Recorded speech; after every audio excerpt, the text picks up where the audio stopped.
amores! Tudo bem com vocês? Espero que sim, porque comigo está ótimo. Estamos aqui para mais uma aula do curso Apocalipse, Revelações de Esperança. Eu convido você, que ainda não assistiu nenhuma das aulas anteriores, a ir lá no nosso canal do YouTube e assistir a aula de número 1, 2, 3, 4, 5, porque essa é a aula de número 6. Eu convido você a pegar a sua Bíblia Sagrada e fazer uma oração juntamente comigo para começarmos esse trabalho de estudo da Palavra de Deus. Oremos. Pai de amor e de graça, obrigado por mais esse momento no qual estamos extraindo o tempo das nossas 24 horas para meditar na Tua Palavra. Fale conosco em nome de Jesus. Amém. Então vamos lá. Pegou papel e caneta e a Bíblia Sagrada e hoje nós vamos falar então sobre quando tudo será resolvido. Esse é o tema da nossa aula. Veja bem, infelizmente os conflitos, doenças e mortes são problemas complexos demais para a humanidade lidar com isso. E por isso nós buscamos, numa visão cósmica, o entendimento para as dores, para os sofrimentos, para a angústia que nós temos aqui. E queremos saber, sim, quando é que vai ter tudo, quando tudo vai ter um fim, quando é que tudo isso vai terminar. E mediante a palavra de Deus, nós temos uma esperança. Por isso nós estamos estudando o livro de Apocalipse. Agora eu quero fazer uma pergunta para você. Qual foi a certeza que João apresentou no início do livro de Apocalipse? Abra sua Bíblia em Apocalipse capítulo 1, versículo 7. A primeira certeza dada por João é que Cristo voltará. Isso, quer queira ou não, já nos alivia, já nos tira um fardo opressor de tantas guerras, tantas lutas, tantas dores, tantas enfermidades e tanta incerteza. A volta de Cristo é uma certeza alicerçada na palavra divina. Na cruz, Cristo pagou o preço do resgate humano. Na segunda vinda, sabe o que vai acontecer? A libertação plena. Então, nas aulas anteriores nós falamos sobre guerra, nós falamos sobre sermos sequestrados, nós falamos sobre sofrimento que nós passamos nas garras de Satanás, porque essa é a vontade dele, nos fazer sofrer e nos tornar submissos a ele. Mas nós temos uma esperança, nós temos uma certeza, que é de que Cristo voltará, e com a segunda vinda de Cristo, toda dor, toda lágrima, todo sofrimento cessará eternamente, porque nós estamos falando de vida eterna. Apocalipse capítulo 22 e versículo 12 diz qual é o propósito da segunda vinda de Cristo. Portanto, abra sua Bíblia Sagrada para você fazer essa pesquisa e entender que Cristo vem para trazer justa retribuição a cada pessoa. Então, mediante aquilo que você fizer, mediante as tuas ações neste mundo, você será recompensado. Aquilo que nós chamamos de galardão, nós não, né? A Bíblia Sagrada trata de galardão, e a coroa da vida eterna será dada a cada um mediante as suas obras. Maravilha! Abra sua Bíblia em Gálatas, no capítulo 6 e versículo 8. Diz que os que andaram conforme o Espírito receberão o quê? Vida eterna. Maravilha! Agora uma pergunta que não quer calar. Como é que Cristo vai voltar? Como vai se dar a segunda vinda de Cristo? Abra sua Bíblia no capítulo 24, versículo 30 e 31 de Mateus. E responda para mim, como será a segunda vinda de Cristo? Será silenciosa? Será oculta? Será somente para os ditos cristãos? Será para um grupo seleto ou será em um país que nós desconhecemos e de repente a gente vai ter que viajar para lá? Faça essa pesquisa bíblica aí, eu quero ver se você tem essa resposta para você. Não vou falar aqui, viu? Cristo voltará a este mundo sobre nuvens do céu. Leia lá em Atos dos Apóstolos, capítulo 1, versículo 11. E também no livro de Apocalipse, no capítulo 1, versículo 7. Onde você entenderá como se dará a vinda de Cristo.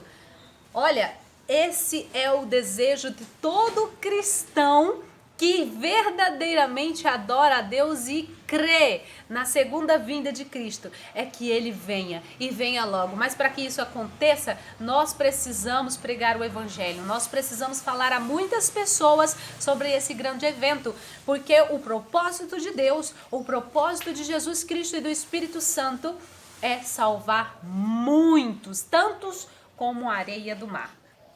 É possível saber exatamente o dia e a hora em que Cristo virá? A resposta está em Mateus, no capítulo 24 e versículo 36. É óbvio que não, já te adianto logo, viu?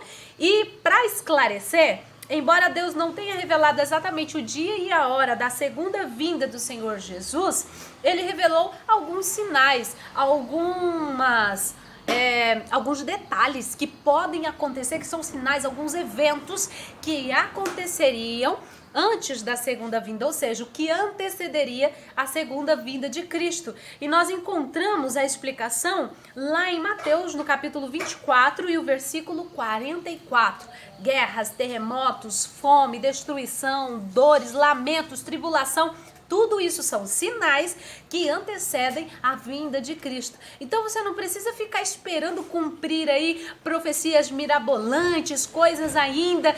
Já estamos, como diz o pastor Elquian, nós estamos no fim do tempo do fim. Já esgotou. Nós estamos já nos 46 do segundo tempo. Não há mais para onde ficar com relaxo, com preguiça. Não tem mais tempo para a gente ficar no comodismo. Nós precisamos acordar e despertar, levar a mensagem de Deus às almas que estão perdidas e perecendo, porque Jesus virá em breve. Glória a Deus. Lá no livro de Mateus, no capítulo 24, versículos 6 e 7, diz dos acontecimentos que antecederiam a volta de Cristo, como eu já mencionei para vocês, que são as guerras, fome, terremoto, lutas, guerras políticas, tudo isso nós vemos. E não é porque aqui no Brasil, não, em todo o mundo nós vemos esses sinais acontecendo. Que manifestações religiosas indicam a proximidade da vinda de Jesus Cristo? Quais são as manifestações que nós podemos ver? Ora, nós temos no livro de Mateus, no capítulo 24, versículo 24, uma explanação sobre esse assunto. Mas cá entre nós vemos tanta distinção, tanta discussão, tanta desavença entre religiões, falsos profetas, pessoas que se dizem servos do Deus Altíssimo, realizando milagres que não são da parte de Deus, e muitas pessoas sendo levadas a acreditar nos falsos profetas. E nós, pelo Espírito Santo de Deus, precisamos estar atentos, com os olhos abertos, para não cairmos, para não sermos enganados, porque os que forem enganados e acreditarem nos falsos profetas perderão, assim como aquelas virgens nécias, a segunda vinda de Cristo. Amém? Adiante, quanto mais se aproxima a segunda vinda de Cristo, mais impostores religiosos dizem ser enviados por Deus. Falsos profetas, falsos cristos, porque frequentemente exibem manifestações sobrenaturais e fazem supostos milagres em nome de Deus, mas infelizmente são nada mais nada menos do que usados por Satanás. 2 Coríntios capítulo 11, no versículo 14, nos diz qual é a farsa que Satanás apresenta ao mundo próximo à vinda de Jesus Cristo. Essa eu quero que você abra a tua Bíblia verdadeiramente e leia esse versículo. Eu vou repetir, 2 Coríntios capítulo 11 e versículo 14. O próprio Satanás tentará enganar o mundo todo, imitando a segunda vinda de Cristo. E nós precisamos ter polidez em todos os detalhes para não sermos confundidos. Você já chegou num terminal rodoviário, num terminal de táxi, ou até mesmo num aeroporto, e de repente viu alguém de costas, e você se encaminhou e se direcionou até aquela pessoa, pensando que fosse determinada pessoa, e quando chegou, não era? Ai, que vergonha, né? Pois é assim que Satanás fará. Ele tentará replicar ou assemelhar a segunda vinda de Cristo. E nós, pelos olhos de Cristo, precisamos estar preparados para identificar o que é do que não é. E só mediante a palavra de Deus, é só mediante o consumo diário, constante, permanente da palavra de Deus é que nós podemos ter discernimento do que é falso e do que não é, daquilo que verdadeiramente é da parte de Deus e daquilo que vem para nos enganar. Tessalonicenses, 2 Tessalonicenses, capítulo 2, versículo 9, diz qual é a artimanha satânica que será usada para enganar as pessoas, ou que está sendo usada para enganar as pessoas. Em Lucas, no capítulo 21, versículo 28, nós temos um conselho de Jesus para o seu povo quanto a esses eventos. Olha só, diz assim: exultai e erguei a vossa cabeça. Isso significa que nós precisamos estar olhando para o alto, com os nossos pensamentos ligados diretamente no trono da graça de Deus. Sabe por quê? É impossível permanecermos indiferentes ao que está acontecendo. Devemos ter consciência de que a volta de Cristo Jesus está próxima, cada vez mais perto, e que também nós precisamos nos preparar para esse grande dia. Abra sua Bíblia em Apocalipse, capítulo 22 e o versículo 7. O que deverá acontecer antes da volta de Jesus? Mateus 24, versículo 14. Olha só, diz assim a palavra de Deus: e será pregado este evangelho do reino por todo o mundo, para testemunho a todas as nações, então virá o fim. Talvez você já tenha se perguntado, por que Cristo não voltou, se já há tantos anos, mais, milhares e milhares de anos, estão falando da vinda de Cristo. Sabe por quê? Porque você não se colocou na posição necessária. Porque você ainda não se colocou na posição que Cristo quer para você levar o evangelho a toda criatura, e todo aquele que crê e for batizado será salvo. É por isso, Deus está esperando você tomar atitude. E não precise pensar você que é necessário você ir para outros estados, para outras cidades, para outros países, outros continentes. Não! Inicia na tua casa, inicia no teu lar. Noé, quando entrou na arca, ele levou quem? Somente a sua família. Se você for capaz de testemunhar Cristo e pregar o evangelho a toda a sua família, você e tua casa será salvo. Amém? Continuando aqui, para nós encerrarmos, leia Apocalipse capítulo 14, versículo 6. O mundo todo precisa ser avisado. Nós precisamos estar em posição, preparados para receber o nosso grande mestre. Nós precisamos estar prontos, aptos, capazes de dizer: eis-me aqui, Senhor, eis-me aqui. Com que certeza Jesus encerra a sua revelação no livro de Apocalipse? Leia lá em Apocalipse, capítulo 22 e versículo 20. Quem dá testemunho, ou seja, Jesus Cristo, diz: certamente venha, e venham sem demora. Guarda o que tens, para que ninguém tome a sua coroa, o seu galardão, a sua recompensa.